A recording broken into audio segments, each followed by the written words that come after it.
Второе событие, которое я бы хотел озвучить, оно в СМИ вообще не получило освещения как событие, касающееся напрямую управления. И об этом вообще, так скажем, знают только специалисты, каковыми, в принципе, должны являться аналитики, работающие в информационных агентствах, и они хотя бы должны проверять биографию людей, о которых что-то сообщают.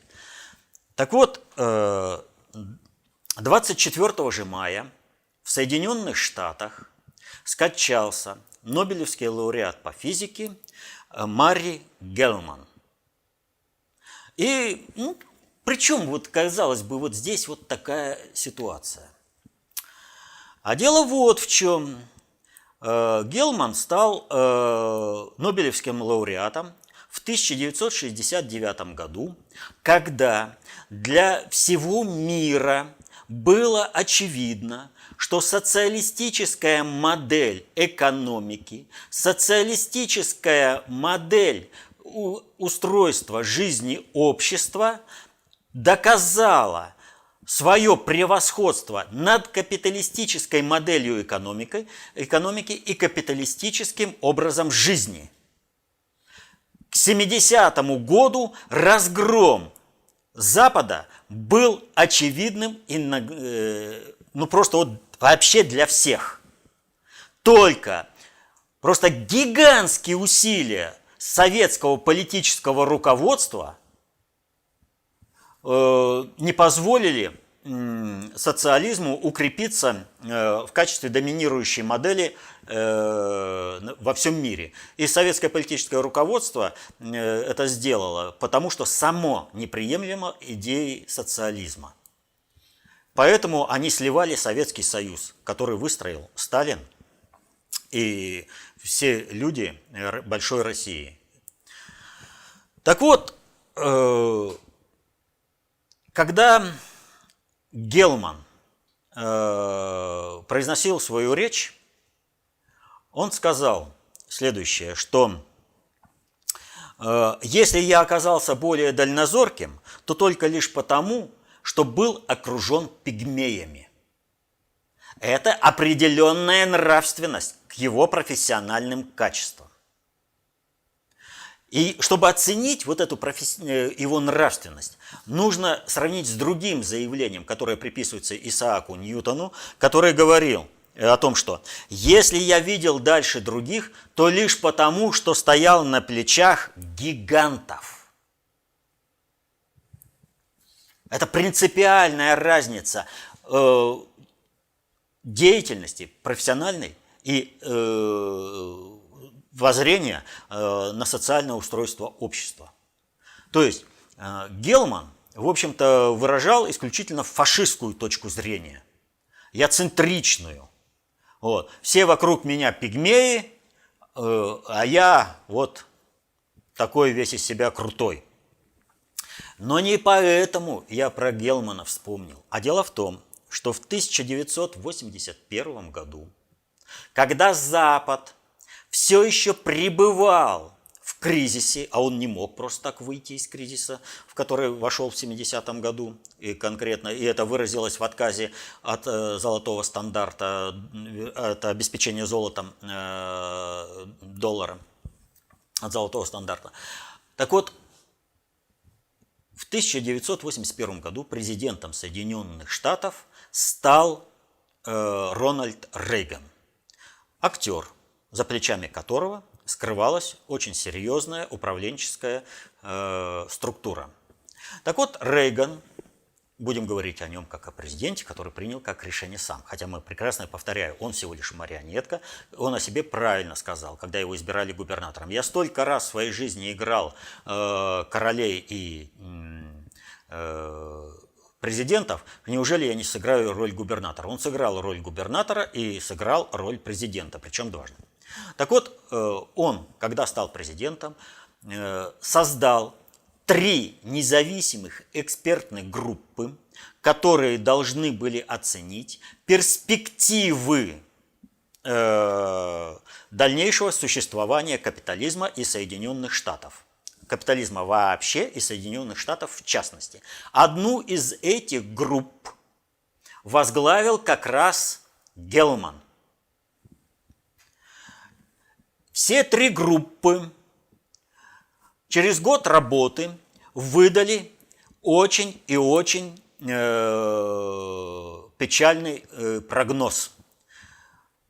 Все они заявили, что если не произойдет какого-либо чуда, то в 1987, в 1988 году весь западный мир рухнет в результате кризиса. Кризис захватит и страны социалистического содружества, но те устоят под этими пертурбациями экономическими и социальными, а Запад, капиталистический мир, рухнет, если не произойдет какое-либо чудо.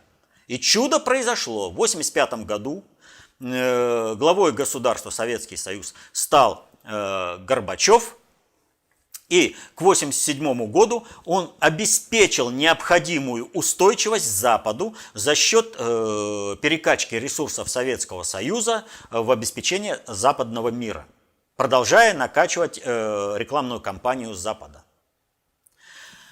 Так вот, это вопрос такой большой, и не будем отвлекаться. Так вот, Гелман умер.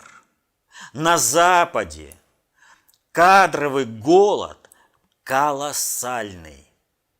На Западе уже даже специалисты уровня Бжезинского, про которого Киссинджер сказал, что он дурак, на дне рождения. Я, говорит, столько лет ждал возможности сказать, что ты дурак и ничего не понимаешь. Киссинджер, с которыми носятся все ничего не понимающие в управлении, потому что он, Киссинджер, перепевал те глобальные модели, которые ему позволили озвучить и претворить в определенную жизнь в качестве каких-то прогнозов, которые сработают, не сработают. Так вот, Бжезинский в полном дефиците, а уровня людей Гелмана и Киссинджера практически нет. Киссинджеру уже почти столетнему старику, ему 96, да? Сегодня 96 ему исполняется. Так вот, в 96 он ведет активный образ жизни, разъезжая по миру, осуществляя проведение глобальной политики. Запад полностью себя лишил. У него нет системы образования, которая бы дала кадры, которые смогли бы обеспечить аналитикой процесс управления глобального уровня значимости. Старики вымирают, новых нет. И как здесь не сравнить с Советским Союзом, с Россией? Советская система образования создала условия, и это родилось здесь, у нас в Советском Союзе, в России. Концепция общественной безопасности, и мы на основе концепции общественной безопасности профессионально готовим управленцев и аналитиков, которые могут осуществлять сопровождение и проведение процессов управления глобального уровня значимости. А у них эпоха заканчивается. Да, предательство советской элиты привело к тому, что крушение западного мира отсрочено, но оно все равно грядет, несмотря на все предательство. Да, сейчас предательство россионской элиты, перекачивающей ресурсы туда, на Запад, за счет России, оттягивает еще, но и она не вечна. И вот глобальщики понимают простую вещь. Чем больше они будут оттягивать переформатирование Запада, тем катастрофичнее будут последствия. Мир может весь рухнуть. И поэтому здесь у нас с глобальщиками определенный консенсус, как любил говорить Михаил Сергеевич Горбачев. То есть вы же не хотите, чтобы цивилизация на планете Земля прекратила свое существование, потому что и ваши бионуклеиновые оболочки, и ваши тела просто прекратят свое существование. Вы не успеете на железки, на компьютеры перенести свой интеллект, свою нравственность и отправить куда-то в космос.